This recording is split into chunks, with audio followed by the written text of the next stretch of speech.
Welcome to Speed Painting Cavalry. Today we're going to focus on the Russian Dragoons from the Napoleonic era. For my paint scheme today, I'm going to follow the Smolensk Regiment of Dragoons. I always batch paint, so I will be doing 13 models all at once.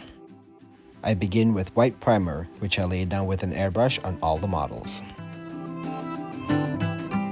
The biggest part about the cavalry are obviously the horses. What I do is I usually pick a few colors, combine the color with Flow Improver 50% each, and I paint several horses in one color. I then switch to another color and I paint several other horses. Doing it this way creates variety.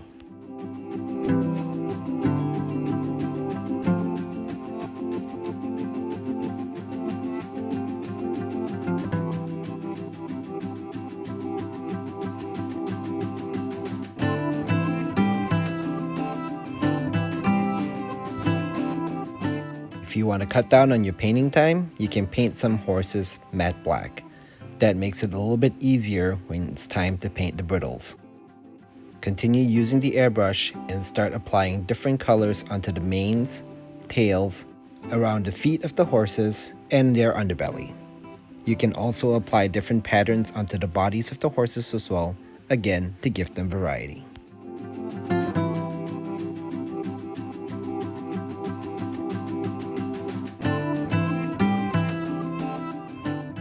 For the Russian uniforms and saddle covers, I use Orc Skin, which is a army painter speed paint.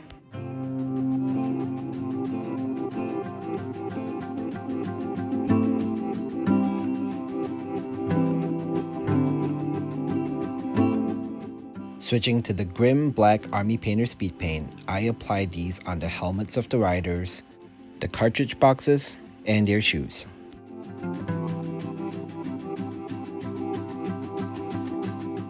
The speed paint Gravelord Gray goes on the trousers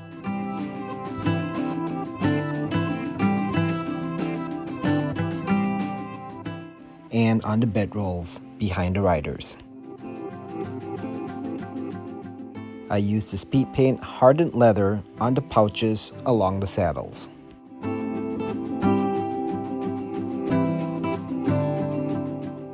Crusader Skin speed paint goes on all the exposed skin areas.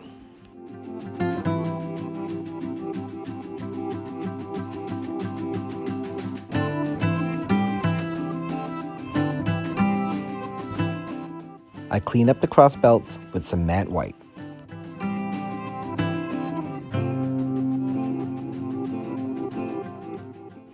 Gunmetal metallic acrylics go on the swords.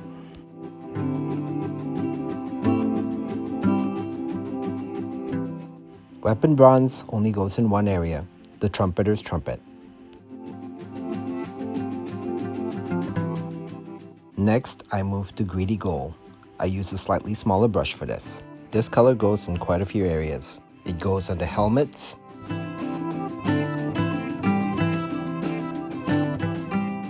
on various areas of the officer and the general,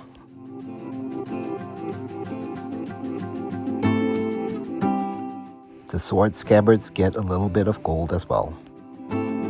I will paint the facings for my Smolensk regiment with demonic yellow.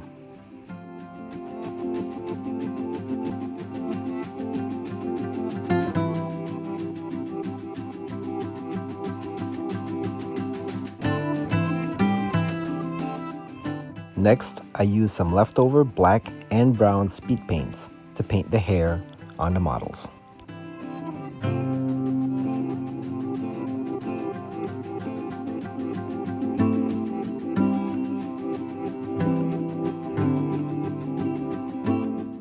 Moving on to matte black acrylic paint, I paint the brittles on all the horses. And for the horses that you painted black, you don't have to paint the brittles.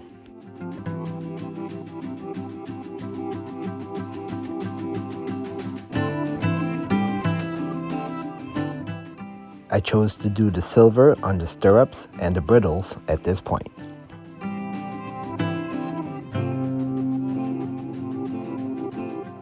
As a final touch for the horses, I use Army Painter's speed paint Hardened Leather and I put them on the hooves. I cleaned up the stripes on the trumpeter's sleeves by applying green speed paint into the recesses.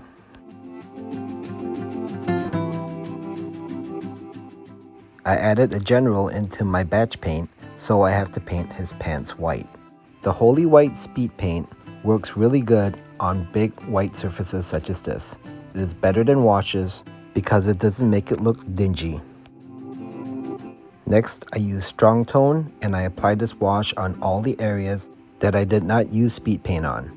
This mainly goes on the horses, on the facings, and if there are areas that are a little bit too light that I speed painted, I also sometimes apply a little bit of this wash just to make it a little bit darker. For the eyes, I use my usual method of applying a little bit of white paint into the eye sockets. And I use a fairly small brush for this. Don't forget to paint the eyes of the horses as well.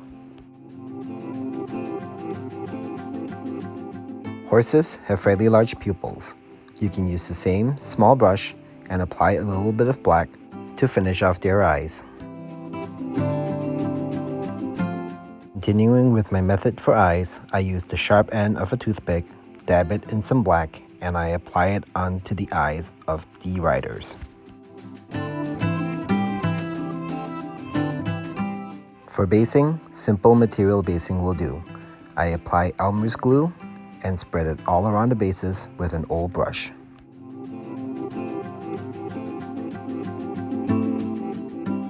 Once the base is fully covered in Elmer's glue, place the basing medium onto the glued area.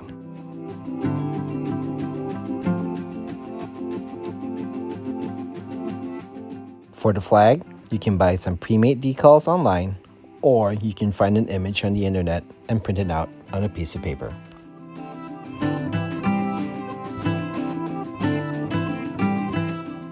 Assuming you're using the paper version, fold it in half right in the middle.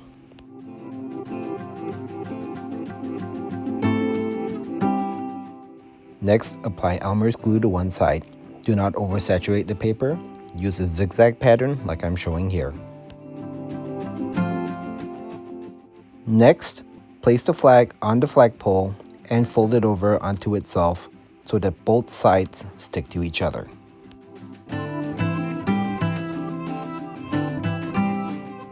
Now, as the glue is drying, you're able to shape the flag to make it look like it's wavering.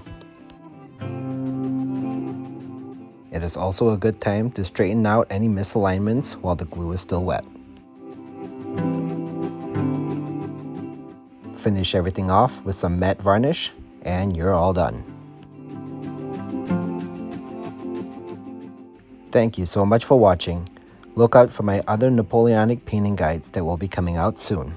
If you enjoyed this video, be sure to hit like, subscribe, and hit that bell icon so you don't miss any future Napoleonic painting guides. Happy hobbying, conquering Europe, and I will see you the next time.